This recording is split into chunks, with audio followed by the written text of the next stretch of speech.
The night I walked out of that restaurant, I already knew enough. Enough words, enough calculation, enough of the plan they thought was safely buried inside a language I was never supposed to understand.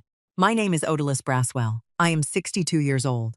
I spent 28 years as a DOJ-contracted federal court interpreter. French was my primary working language for 19 of those years. I sat 3 feet from defendants, witnesses, and attorneys in federal proceedings and translated every word with surgical precision. I know what deception sounds like in 2 languages. That night at dinner, I heard it in one. My stepdaughter Lachelle had been seeing Lucien Marchand for 6 months. When she told me his parents were flying in from France specifically to meet us, I pressed my good dress and told myself to be open. Lachelle deserved that. She had been through enough loss for one life, and the way she talked about Lucien, the way her whole face changed, I wanted it to be real for her. I genuinely did. The restaurant was upscale Jacksonville, white tablecloths, soft lighting, the kind of place where people perform their best selves. Lucien arrived first with Lachelle, and I will say this, the man is polished, warm handshake, easy smile. He looked at Lachelle the way a man looks at something he chose carefully. I noticed that. I filed it. Armand and Sylviane Marchand arrived 7 minutes later. Armand was tall, silver-haired, impeccably dressed. Sylviane was the kind of elegant that takes decades to construct. They embraced Lachelle like they had always known her. The table felt warm, easy. I let myself breathe. If you are watching this late at night and something already feels wrong to you, you are paying attention. Drop the time in the comments. I want to know who is up with me. Within 20 minutes, Sylviane began speaking to Armand in French. Softly at first. The way people do when they assume the conversation belongs only to them. I kept my face neutral. I reached for my water glass. I listened. She said Lachelle was perfect, more trusting than they anticipated. She said things were moving smoothly, smoother than expected. She mentioned paperwork and timing. She said once the marriage was established, everything afterward would become simpler, cleaner. She made a quiet joke about how some women sign documents faster when they think love is already settled. Then Armand said something low enough that I almost missed it. 18 months is safer. Nodded once. No conflict, she said softly. No unnecessary attention. By then, she will sign whatever is placed in front of her. I set my fork down, not from shock. I set it down the way I set down a pen after finishing a legal transcript. Deliberately, completely, with the full understanding that what came next required both hands free. I folded my napkin. I stood. I did not look at Lachelle. I did not look at Lucien. I looked at the space above the table, at no one and everyone, and I said 5 words. This marriage will not hold. Then I turned and walked out. Behind me, the table went silent. Not the silence of confusion, not offense. I know those silences. This was the silence of calculation. Someone rapidly assessing what just changed and what it would cost. I did not need to see Armand's face to know it was his silence. I had heard enough in that courtroom career to recognize the sound of a man running numbers in his head. I pushed through the restaurant door into the warm Jacksonville night and kept walking. My car was 3 rows back. I got in, started the engine, pulled onto the street. That is when my phone lit up on the passenger seat. Lachelle's name. Once. Twice. A third time. I watched it and drove. I did not go to bed that night. I drove home, changed out of my good dress, and went straight to Darnell's study. Not because I had a plan yet, because that was the only room in the house where I could think without feeling like the walls were closing in. Darnell had been gone 3 years. I had kept his study exactly as he left it. His desk, his filing cabinet, the worn leather chair that still held the shape of him. I told myself I kept it because I was not ready. That night, I understood I had kept it because I was going to need it. I opened the bottom drawer of the filing cabinet. The folder was where it had always been: business correspondence, partial agreements, letters going back 11 years. I had looked through it once after the funeral, found nothing I could understand without a lawyer, and put it back. I had been grieving. I had trusted the wrong person to manage what I did not yet know how to read. I spread everything across the desk, and I read it differently this time. Not as a widow trying to understand paperwork. As a woman who had just heard a French conversation that told her exactly what kind of man Armand Marchand was. I pulled out a legal pad and did what my training built into me over 28 years. I wrote down every French sentence I had heard at that dinner table. word for word. The precision was not effort, it was reflex. I had transcribed federal testimony under pressure for nearly 3 decades. A dinner conversation in a quiet restaurant was nothing my memory could not hold. I made 2 columns: what I knew, what I needed to confirm. What I knew was enough to make my hands still on the desk. What I needed to confirm was going to take something more than a legal pad. I worked through the correspondence slowly. Most of it was what it appeared to be: 2 men building something together. The easy back and forth of a partnership that trusted itself. Darnell's handwriting in the margins. Small notes. Questions about shipments, market contacts, distribution timelines. His penmanship was careful and deliberate. The way he did everything. I had to stop twice. Not to cry, to breathe. There is a difference. Near the bottom of the folder, I found a letter I did not remember seeing before. It was from Armand, dated 2 weeks after Darnell's funeral. The others were warm. Even in business matters, Armand had always written the way he spoke, with that practiced European courtesy that made everything feel like friendship. This letter was different. The warmth was still there on the surface, but underneath it the language had shifted. Administrative, precise. It referenced what Armand called a mutual understanding going forward regarding the management and continuity of shared business interests. No specifics, no vague terms, just that phrase, mutual understanding. Sitting in the middle of a letter written to a dead man's widow who was too deep in grief to read the room. I read it twice, then I set it face down on the desk, not because I was finished with it, because I needed a moment before I let myself understand what it meant that this letter existed. That 2 weeks after I buried my husband, Armand Marchand had already put pen to paper. The study was quiet around me. Darnell's chair, Darnell's filing cabinet, Darnell's careful handwriting in the margins of documents that someone had been counting on me, never reading closely. I pulled the legal pad back toward me and picked up the pen. He knocked at 9:15 the next morning. I heard the knock and I knew before I opened the door. Slucia Marchand did not strike me as a man who let problems sit overnight without attempting to manage them. He was alone, no Armand, no Sylviane. Just him on my front step with a careful expression, concern wearing the costume of warmth. He was dressed simply, intentionally casual, the kind of casual that takes effort to construct.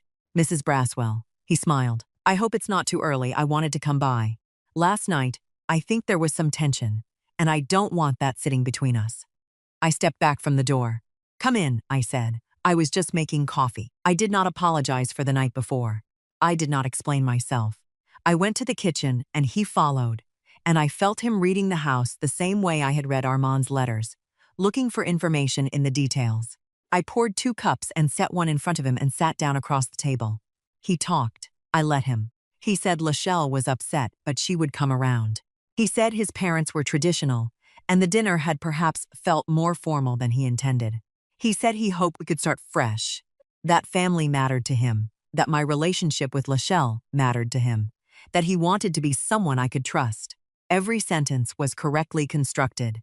The pauses were placed where pauses should go. The eye contact was steady without being aggressive. I had spent 28 years in federal courtrooms listening to people perform sincerity under pressure, and I recognized the architecture of it immediately. That did not mean I believed every pause was proof of guilt. I had been wrong about people before, but I had learned over the years that rehearsed warmth often revealed itself in the small adjustments. The moments when a conversation stopped moving the way someone expected. What I watched for was not what he said. It was the half-second recalibration when I did not respond the way he expected. When I nodded without warmth, he adjusted. When I asked a simple question about how he and Lachelle met, and let the silence sit a beat too long after his answer, something moved behind his eyes. Quick, almost imperceptible. And then the smile came back, slightly repositioned. He was good. I gave him that. I gave him nothing else. I was pleasant, unhurried. I asked about France. I asked about his work in a way that required no specific answer. I refilled his cup without being asked. I was the picture of a woman who had simply had an emotional moment at dinner and was now graciously moving past it. By the time he stood to leave, his posture had loosened. He believed he had accomplished what he came to do. I walked him to the door and said it was good of him to stop by. He said, of course, family first, and smiled the smile he had been wearing the whole visit, warm, practiced, generous. I closed the door and went straight to the window. His car was still in the driveway. He had not started the engine. He sat completely still, not checking his mirrors, not on his phone. Just sitting with both hands in his lap, staring through the windshield at nothing. That stillness. I had seen it before, across a restaurant table, on a different marchand. Maybe I was reaching too much into it. Maybe he was simply collecting himself before driving away. But something about the quiet calculation of it settled wrong in my chest. Then his phone lit up. He glanced at the screen, and something in his whole body changed. The set of his shoulders, the angle of his jaw. He answered and smiled. But it was not the smile he had worn in my kitchen. This one was looser, unbothered. The smile of a man who had just stepped out of a role he had been playing and back into himself. I could not see the screen from the window. But the timing, the expression, the ease that settled into him, I suspected the call was Lachelle. She did not knock. She had a key, and she used it, and the sound of my front door opening that afternoon told me everything about what kind of conversation was coming. Lachelle walked into the living room, and she was not the glowing woman I had watched across a restaurant table the night before. She was hurt. The kind of hurt that has had hours to harden into something sharper. She stood in the middle of the room and looked at me. "You humiliated me." I did not respond immediately. I set down what I was holding and gave her my full attention. She deserved that much. His parents flew from France, Mama. They crossed an ocean to sit at a table with us, and you walked out. You just left, in front of everyone. Her voice cracked on the last word, and she pressed past it. "Do you know what Lucienne had to say to them after you left? Do you know how I felt sitting there?" I kept my face steady, not cold, steady. "You have never trusted anyone I loved, not once. Every time I find something good, you find a reason to pull back from it, and this time I am not going to let you do it." She stopped, swallowed. "Lucien is a good man. His family came here in good faith, and you insulted all of them." She was not wrong about how it looked. I understood that completely. From where she was testing, she had watched her stepmother stand up at a family dinner and deliver a verdict without explanation. She had every right to be angry. What she did not have was the information that made my silence the only sane. If I told her what I heard, right now in this room, with nothing but a legal pad of notes and a folder of old correspondence, Lucien would know within the hour. He would call it grief, paranoia. A lonely widow projecting darkness onto the first happiness her stepdaughter had found. And Lachelle, standing here with that crack in her voice, would want to believe him. Not because she was foolish, because she was in love, and love looks for reasons to hold on. Any accusation I made today would hand him exactly the window he needed to accelerate everything. So I absorbed it, every word. I let her finish completely before I spoke. "I hear you," I said, "and I am not going to argue with how it looked." I paused. "I am asking you for one thing. Just slow the engagement down a little. Nothing dramatic. Just give it some time before anything is announced. Give me a little time." She stared at me. "Time for what?" "Just time." Her jaw tightened. "No." She picked up her bag from the chair. "I am done waiting for you to be comfortable with my life." She moved toward the door and stopped with her hand on the frame. "I love you, but I am not doing this." The door closed behind her, not a slam. That almost made it worse. I sat with the quiet for a long time. Silence is not weakness. I had to keep reminding myself of that. Silence right now was the only move that kept the outcome intact. Anything else, and I lost her before I could protect her. That evening, I was in Darnell's study when my phone screen lit up with a notification. Lachelle had posted on social media an engagement announcement. A photograph of her and Lucien, her face radiant, his arm around her shoulders. The Marchands had already commented, all three of them, warmly, immediately, as if they had been waiting with their fingers ready. 3 days. No calls to Lachelle. No contact with the Marchands. Just Darnell's study, his filing cabinet, and every document he left behind spread across that desk in the order I needed them. I had been an executor of his estate since the week after he died. His Turk had walked me through the role at the time. What it meant, what it required, what authority it carried. I had nodded through most of it, while grief sat on my chest like something physical. I had signed what needed signing, and trusted that the important things were handled. I understood now that trusting things were handled was exactly what someone had been counting on. I pulled everything, business filings going back 11 years, bank correspondence, partial agreements, records of an import-export operation with reach into both the U.S. market and southern France. Darnell's name was on all of it alongside Armand Marchand's, 50% each.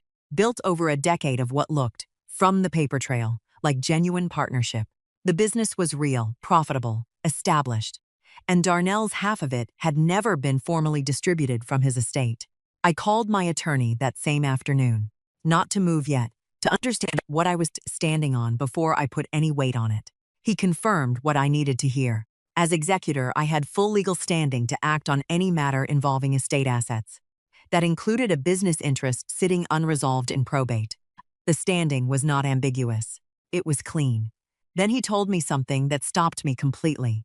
Someone had filed a motion several months earlier to have Darnell's estate declared administratively closed due to inactivity. If the motion succeeded, recovering unresolved assets later could become significantly more difficult, especially a business interest that had been sitting untouched for years. I sat with that for a moment. Lachelle had met Lucien sometime around that same stretch of months. Not exact, but close enough that I felt something cold move through me anyway. I told my attorney I would call him back, and I returned to the desk. I went through the older correspondence more carefully this time. Letters from Armand across the full 11 years, updates, proposals, the comfortable shorthand of two men who had worked alongside each other long enough to stop explaining themselves. Darnell's margin notes throughout. His handwriting precise and unhurried, the way he approached everything he cared about. Near the bottom of a stack from 4 years back, I found a letter from Armand that referenced something in passing. A family update, brief, the kind of line a man adds to a business letter to keep it warm. He mentioned that Lucien had recently married. He gave the wife's name, Isabeau. Darnell had circled it in pencil, lightly, the kind of circle a person makes when something catches their attention, without yet knowing why. There was no note beside it, no question, just the circle, thin graphite around a single name. I stared at it for a long time. I did not know yet what it meant that Lucien Marchand had a wife named Isabeau. I did not know what Darnell had thought when he circled it. I did not know why the name felt like it mattered, but it had mattered enough for Darnell to mark it. And Darnell did not mark things without reason. I set the letter carefully to the side. Then I picked up the phone and called my attorney back. He answered on the second ring. I said 3 words. Stop that filing. Lachelle called me on a Tuesday morning, and I could hear it in her voice before she said a word. That particular brightness that comes when someone believes they have just been proven right. Sylviane called me, she said. She wants to plan an engagement party. Within the month. She said it is a European tradition. That the family celebrates properly before they return home. A pause. She was so warm, Mama, she didn't have to do that. I kept my voice even. What did you tell her? I told her yes. Another pause, this one pointed. Lucien also called. He said Armand's health has been uncertain lately. That it would mean everything to his father to see them properly celebrated while he's still feeling well enough to enjoy it. I said nothing. I just thought you should know, Lachelle said. The warmth in her voice had a quiet edge to it. She was not calling to inform me. She was calling to show me that the people I had insulted at dinner had responded with grace and she wanted me to feel the difference. I hear you, I said. Thank you for telling me. After she hung up, I sat with the phone in my hand, and I understood exactly what had just happened. Not the engagement party, not Sylviane's warmth or Lucien's story about his father's health. What I understood was the mechanism underneath all of it. Armand Marchand was not a man who accelerated without reason. He had built an 11-year business partnership on patience. He had waited 3 years after Darnell died before making his move. Patience was his natural operating mode. Something had disrupted that. 5 words across a restaurant table. He did not know what I knew. He could not be certain I had understood the French. But he was a careful man, and careful men do not ignore variables they cannot quantify. I had stood up and said something that could have meant anything, and that ambiguity was more dangerous to him than a direct accusation would have been. A direct accusation he could counter, uncertainty he could not control. So he was compressing the timeline, get the engagement locked publicly, build momentum that would be socially and emotionally difficult to reverse. Move the paperwork forward before whatever I suspected hardened into something actionable. Lucien's story about Armand's health was a tool, Nothing more. A way to wrap urgency in emotion, so Lachelle would push the timeline herself without needing to be asked twice. I noted it. A man who was genuinely unwell does not send his son to manage a dinner the morning after a family conflict. Armand Marchandy was not sick, he was strategic. What neither of them knew was that I had already moved. The estate filing was blocked. My standing as executor was confirmed. And in 3 years of trusting the wrong people with Darnell's affairs, I had learned one thing clearly: I would not be slow again. Speed creates mistakes. I had seen it in federal proceedings more times than I could count. Pressure compresses judgment. When careful people are forced to move fast, they leave things behind. I intended to be there when something fell. I picked up the phone and called my attorney. He answered on the first ring. "The filing is handled," he said. "I know," I said. "I need something else now, the business. I need the full valuation. Every number. Everything." A brief pause on his end. "I'll get started today," he said. My attorney's office was quiet that morning. He had the documents spread across the conference table before I arrived. Organized, flagged, the way a man presents information he knows is going to land hard. I sat down and let him walk me through it. The business had been operating for 11 years. Import-export. American goods moving into southern French markets, European specialty goods coming back the other direction. Established supplier relationships on both sides, a client base that had taken years to build. The kind of operation that does not happen by accident. 2 men had built it carefully, and it had grown steadily because they were both good at what they did. Darnell's 50% share based on current valuation was substantial. My attorney gave me the number, and I sat with it for a moment without speaking. It was enough to permanently change Lachelle's financial life. Enough to fund whatever she wanted to build. Enough to matter enormously to anyone who needed it to disappear quietly. Since Darnell's death, Armand had been drawing full operational income, not his half, all of it. Managing the business as though sole ownership had transferred to him automatically, which it had not, could not, and never would without documentation that did not exist. I asked about the partnership structure. My attorney confirmed what the files had already suggested. The agreement between Darnell and Armand was never fully executed. No buy-sell provision, no succession clause. What that meant legally cut in both directions. Armand could not easily prove sole ownership. But it also meant Lachelle's inherited interest had been sitting unprotected in open water for 3 years, while Armand collected everything it produced. What he needed was her signature releasing that interest. One document. Properly worded, properly pressured, signed by a trusting woman who did not know what she was holding. I pulled out the letter, the one dated 2 weeks after Darnell's funeral. I slid it across the table. My attorney read it without rushing. Then he looked up. This is him positioning himself as informal manager of the estate's business interest, he said. It carries no legal weight. It was never filed with the court. It was never countersigned by anyone with standing to agree to it. He set it down. This is a piece of paper Armand Marchand wrote to himself. 2 weeks after my husband's funeral. While I was choosing what to put on the table at the repast, Armand had been at a desk somewhere composing the first document in a plan he had already begun building. I thanked my attorney and drove home. That evening, I went back to the filing cabinet. I had been through most of it by now, but there was a section in the back I had not fully cleared. Older materials, photographs, things Darnell had kept for reasons that were his own. I found the photograph near the bottom. Darnell and Armand at a business dinner, both of them laughing. The full, unguarded laugh of men who are genuinely comfortable with each other. Armand had his arm around Darnell's shoulders. Darnell was looking at something off camera, his face completely open. He had no idea. That was what the photograph showed me that the documents could not. Darnell had trusted this man completely, not cautiously, not professionally. The way you trust someone you have eaten with, traveled with, built something real alongside for over a decade. He had no idea what kind of man was standing next to him. I held the photograph for a long time. Then I turned it face down on the desk.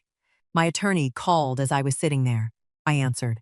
There's one more thing, he said. Armand's financial activity since Darnell's death, the income he's been drawing, the transactions. Some of it moved across state lines, repeatedly. He let that sit for a moment. The pattern raises questions beyond a simple accounting dispute, he said carefully. Depending on the representations made and how the money was moved, it could interest the wrong kind of investigators. I want to review that part more thoroughly before I say anything stronger. I called Lucien on a Wednesday morning and kept it simple. I told him I had been thinking and that I owed him a proper conversation. That I was not good at apologies, but I was trying. Would he come for coffee? He said yes without hesitating. That told me something too. He arrived at 11. Same careful casualness as before. The clothing, the expression, the measured warmth. He had prepared for this visit. I had been counting on that. Prepared people follow their preparation. They stop listening as closely as they should. I made coffee, and we sat, and I let him set the early tone. He was gracious about it.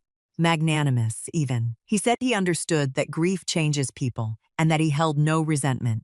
I nodded and thanked him, and then I started asking questions the way I had learned to ask them in 28 years of federal work. Sideways, embedded inside other sentences, dressed as curiosity rather than examination. The first confirmation came 12 minutes in. I mentioned Darnell warmly. Said I had been going through some of his old business papers. Just organizing, I said. The way you do when grief finally lets you move. And that it was good to be reminded of what he had built. I described the import-export structure in general terms and watched Lucien's face. He nodded. Specific. Comfortable. He said it sounded like a well-established operation and used a word, distribution reach, that does not come naturally to a man who learned about a business from his girlfriend's passing references. He caught himself a half-beat too late and smoothed it with a smile. I smiled back and moved on. The second confirmation came when I mentioned that the engagement felt like it was moving quickly and that I only raised it because I wanted to understand. Not object, just understand. A man in love with my daughter would have talked about her, about how certain he felt, about not wanting to wait. Lucien talked about timing, about how these things were easier to manage when the foundational paperwork was in order early. He used the word paperwork twice. The second time he heard himself and pivoted to something warmer, but the pivot was a fraction too smooth. I nodded again and refilled his cup. The third confirmation was the one that mattered most. I mentioned casually that I really needed to sit down properly with Darnell's estate attorney soon, that I had been putting it off, and things had a way of slipping through when you were not paying attention. Lucien went still, not long, less than 2 seconds. But I had spent nearly 3 decades measuring the pauses between words in high-pressure rooms, and I knew exactly what that particular stillness meant. He knew about the estate, the filing, the motion that was now blocked. He knew, and the mention of it had touched something he was working to keep covered. He recovered cleanly, said it was probably wise to get those things sorted, said he was sure Darnell had left things in good order. I agreed and walked him to the door. When I returned to the window, he was already on his phone, not sitting still the way he had the first visit, deciding, composing himself. This was different. He was talking before he had fully settled into the seat. His free hand was moving. His head was angled forward. This was not a man deciding what to report. This was a man reporting something that could not wait. I noted the time. Then I went back to the desk. My attorney called Thursday morning, and I sat down before he finished his first sentence. The picture was complete. Lashley Braswell was the legal heir to 50% of a business her father had spent 11 years building. It had never been formally distributed from his estate. It had never been signed away. It had never been forfeited. It had simply sat, unresolved, unprotected, generating income that Armand Marchand had been collecting in full since the week Darnell's obituary ran in the paper. My attorney walked me through the numbers carefully. The valuation, the income drawn, the paper trail of a man who had operated with complete confidence that no one who mattered was paying attention. He had been right about that. For 3 years he had been exactly right. I had been the executor of Darnell's estate since the week after he died. I had signed the paperwork. I had accepted the responsibility. And then, grief had sat on me like a stone, and Armand had arrived at the repast with food and condolences, and that warm European courtesy, and I had trusted him the way Darnell had trusted him. Completely, without architecture, because it had never occurred to either of us that the friendship was a position he had always been willing to abandon when the numbers were right. I did not perform guilt about that. Guilt was a weight I could not afford right now. What I did instead was correct it. I thanked my attorney and told him to prepare a formal summary. Every number, every finding, clean enough that anyone reading it would understand exactly what had been taken and from whom. Then I sat at Darnell's desk and I built the package, business filings, the blocked estate motion, the attorney's formal summary, the verbatim transcript of every French sentence I had heard at that restaurant, typed cleanly, my DOJ federal interpreter credentials attached to the front page as context for my professional fluency and transcript methodology. I had prepared transcripts like this in federal proceedings for 19 years. This one carried weight. I stacked everything in order and sat looking at it. The conversation ahead was the most important one I had ever prepared for. Not because I did not know what to say. I knew exactly what the documents said and what they meant. The preparation was about something more specific than content. It was about delivery. If I called Lachelle, she would hear my voice, and she would feel the weight of it before I said O's word, and she would call Lucienne. I knew my daughter. When she was frightened, she reached for the thing she believed was keeping her safe. Right now, that thing was him. A phone call gave her 30 seconds to reach for her other phone before I had said anything she could hold on to. The documentation was physical. It had to be placed in front of her where she could touch it, read it, sit with it, before her hands reached for anything else. I could not do that through a phone call. I picked up my phone anyway, old reflex. The instinct to prepare someone before you arrive. I held it for a moment. Then I set it face down on the desk. I gathered the package, picked up my keys, walked through the house to the front door and pulled it open, and stood for a moment in the warm Jacksonville air. Lachelle lived 14 minutes away. I got in the car. Lachelle answered to the door, ausclose, her hair pulled back, a Sunday ease about her that told me she had not been expecting anyone. When she saw me, her expression shifted, not quite closed, not quite open, somewhere cautious in between. Mama, not a greeting, a question. I need to sit with you, I said. Please. She stepped back and let me in. Her apartment was tidy, warm. There were flowers on the kitchen counter, the kind a man sends when he wants to be thought of in the spaces he does not yet occupy. I noted them and said nothing. I moved to the small dining table and set the package down and sat. Lachelle stayed standing, her arms crossed loosely, not defensive yet, just uncertain. She was reading the package on the table without touching it. What is that? She said. Sit down, baby. Something in my voice reached her. She sat. I did not ease into it.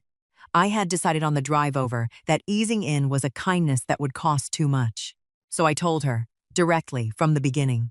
I told her what I had heard at that dinner table in French.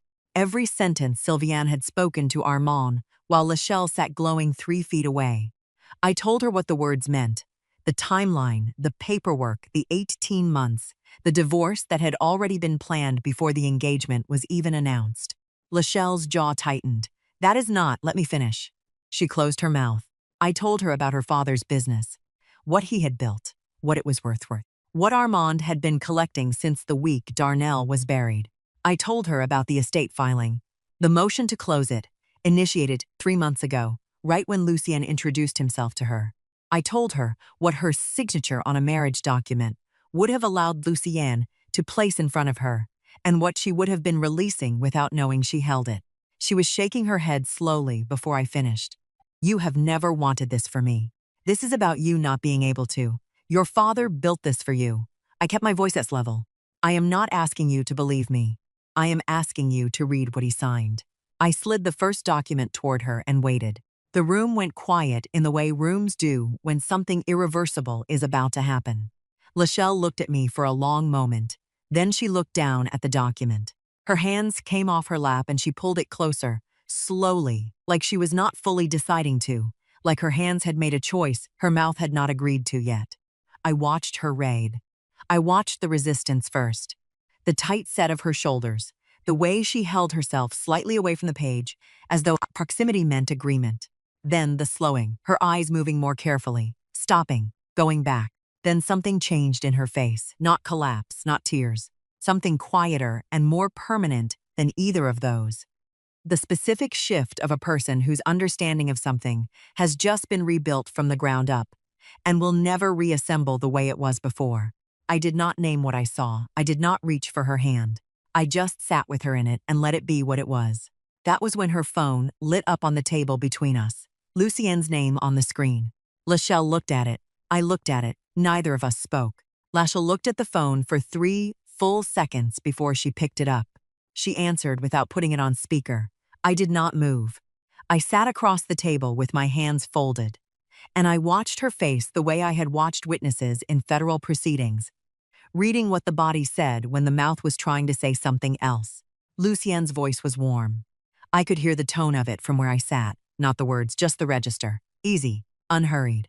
The sound of a man who did not yet know what was sitting on the table. Lachelle looked down at the documents in her lap, then she asked him, quietly, no accusation in it. Just woman's, asking a simple question to a man she was supposed to marry. Did your father and my father have a business together? The pause was brief, maybe 4 seconds. But I had spent decades in rooms where 4 seconds of silence after a direct question told you everything the answer was going to try to hide. He recovered. I could hear the shift in his tone even from across the table. Warmer suddenly, more careful. He said something. Lachelle's expression did not change. She said, "You're saying you don't know anything about it." He said more. She listened. Her eyes moved to the window and stayed there. The particular stillness of a person who is listening not to be persuaded, but to confirm something they have already understood. Then he said Odalis' name. I could hear it clearly. And the sentence around it, the framing of it, had the shape of a man redirecting. Lachelle's jaw tightened almost imperceptibly. She looked at me while he spoke, not for reassurance, not with accusation. She looked at me the way you look at someone when you decide whether the thing in front of you is real, and you already know the answer, but you are taking one last moment before you let it change everything. I held her gaze and said nothing. She looked back at the table, at the document with Darnell's name on it, at the letter where Armand had referenced a name in passing and Darnell had circled it in pencil and said nothing beside it. She said the name, Isabeau. The silence on the other end of that phone was a different kind of silence than the first. Longer, heavier, the silence of a man who has just heard something he was not prepared to hear and is calculating how far it reaches. When he spoke again, his voice was calmer than before, controlled. He said she was misunderstanding fragments of information that had nothing to do with them. Lachelle closed her eyes for 1 second, just one. Then she opened them. Okay, she said, quietly. Okay, she ended the call. She did not throw the phone. She did not raise her voice. She set the phone face down on top of the documents, on top of her father's name, on top of the circled pencil mark, on top of everything, and she looked at her hands in her lap. The apartment was very quiet. I did not reach for her. I did not speak. Some moments require a witness, not a hand. I sat with her in it and let it be exactly as large as it was. We stayed like that for a while. Then my phone rang. I did not recognize the number immediately. I answered. The voice was warm, measured, impeccably pleasant. Mrs. Braswell. A slight pause. This is Armand. I think we should meet. I did not call Armand back that night. I let him wait the way he had let Darnell's estate wait, with patience and the quiet confidence of someone who understood that time was a tool and right now it belonged to me. What I did instead was call Raymond Ossie. We had worked parallel federal assignments for 11 years. He as a litigation support specialist, me as the interpreter in the same proceedings. When he left DOJ, he moved into international legal services. If anyone could locate a woman in France without alerting the family connected to her, it was Raymond. I told him only what he needed to know, a name, a country, a family. 3 days later, he called me back with a phone number and a time zone. I waited until early evening Jacksonville time, late night in France, and I dialed. She answered on the 4th ring. Oui, careful, already guarded. I spoke in English deliberately. I wanted her to choose the language, to feel the small control of that choice. My name is Odalis Brass, I said. I am calling from Jacksonville, Florida. I am not connected to the Marchand family. I need 5 minutes. A pause. People who say they are not connected to that family are often the most connected. I understand that, I said. I would feel the same way. Silence. I did not push into it. I did not fill it with reassurance or urgency. I had learned in federal work that the worst thing you can do with a reluctant witness is crowd them. So I waited.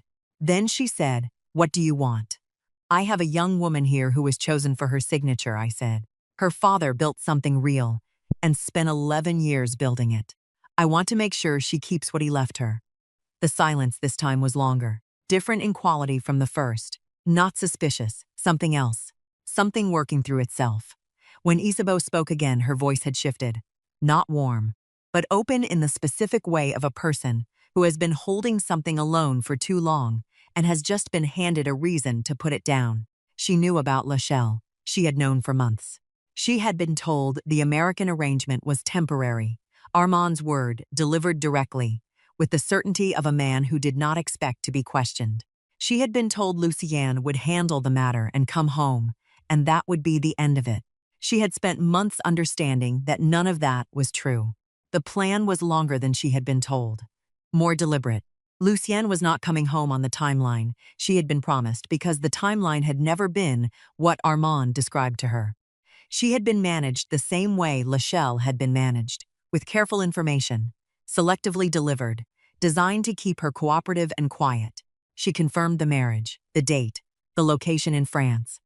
She confirmed the plan as Armand had explained it to her. She confirmed that every direction had come from him. Then she said, "What do you need from me?" "A written statement," I said. "Formal signed. Everything you just told me." A long pause. "I will need a few days," she said carefully. "I want it written correctly." "Take the time you need," I said. After the call, I sat in the quiet of her for a long time. Two women. One man's damage running through both their lives like a crack in a foundation. Present from the beginning. Invisible until the weight became too much. I picked up my phone and called Armand. He answered on the second ring. "I have been hoping to hear from you," he said. "Let's meet," I said. Isabeau's statement arrived early the following week. I printed it, and added it to the stack without comment. It said everything it needed to say in the precise, careful language of a woman who had decided that if she was going to speak, she was going to be believed. Dates, conversations, Armand's exact instructions as she had received them, the timeline she had been given, and the ways it had been quietly revised without her knowledge. It was thorough, it was damning, and it was signed. I spent the next 2 days at my attorney's office. We organized everything in sequence. The way evidence is organized when it is meant to tell a story that cannot be interrupted or reframed. The partnership records establishing Darnell's 50% interest. The documentation of Armand's unilateral financial activity since Darnell's death, every transaction, every income draw. The pattern of a man treating shared property as his own across multiple states and over 3 years. The estate filing motion, its initiation date, and the timeline connecting it to Lucienne's first contact with Lachelle. Isabeau's signed statement. The verbatim dinner transcript with my DOJ federal interpreter credentials attached as context for my professional fluency and transcript methodology. I had submitted work product in federal proceedings for 19 years. I knew what held and what didn't. This held. My attorney flagged one additional point while we were reviewing the financial records. Lucien Marchand was still legally married to Isabeau in France. Any attempt to formalize a legal marriage to Lachelle, while that marriage remained active, would have exposed to significant legal scrutiny and immediately complicated the enforceability of any marital or financial agreements connected to the estate interest. The structure of the plan became clearer after that. The engagement itself had value long before an actual legal marriage certificate ever existed.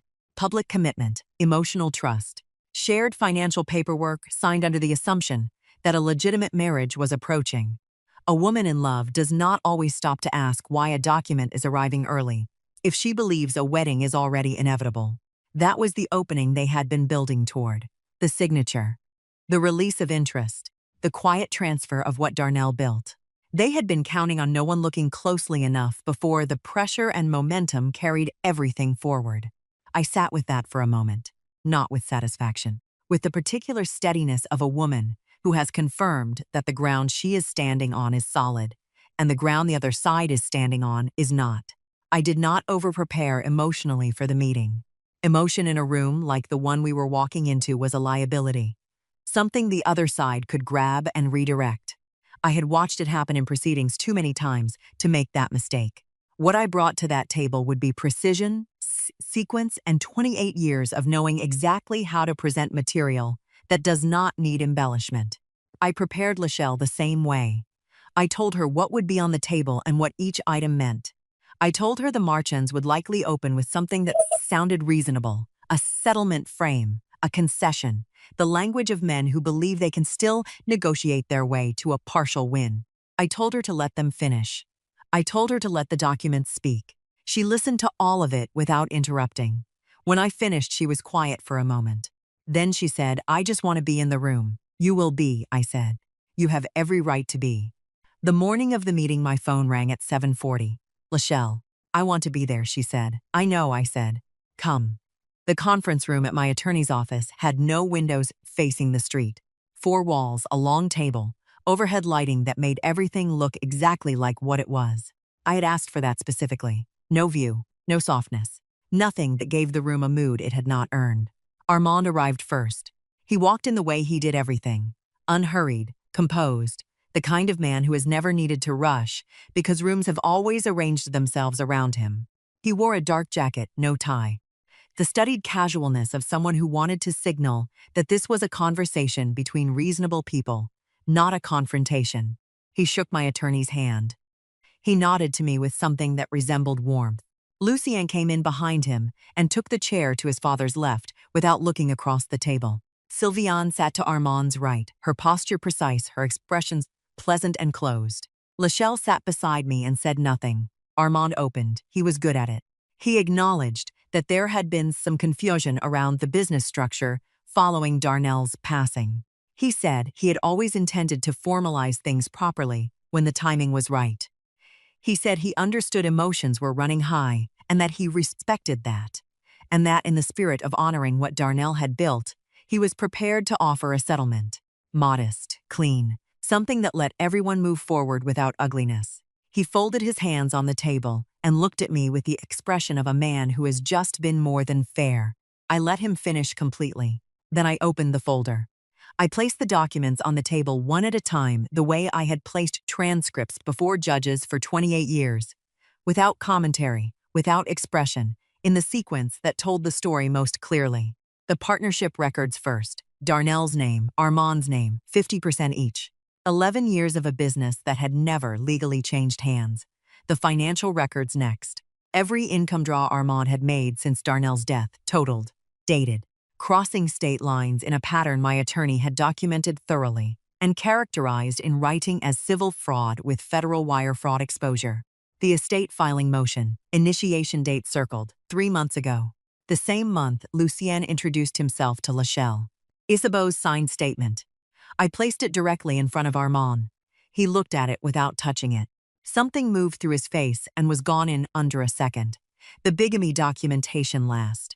Lucien's legal marriage in France. The date, the registration, the legal consequences. Any subsequent marriage void from inception. Every document signed within it unenforceable.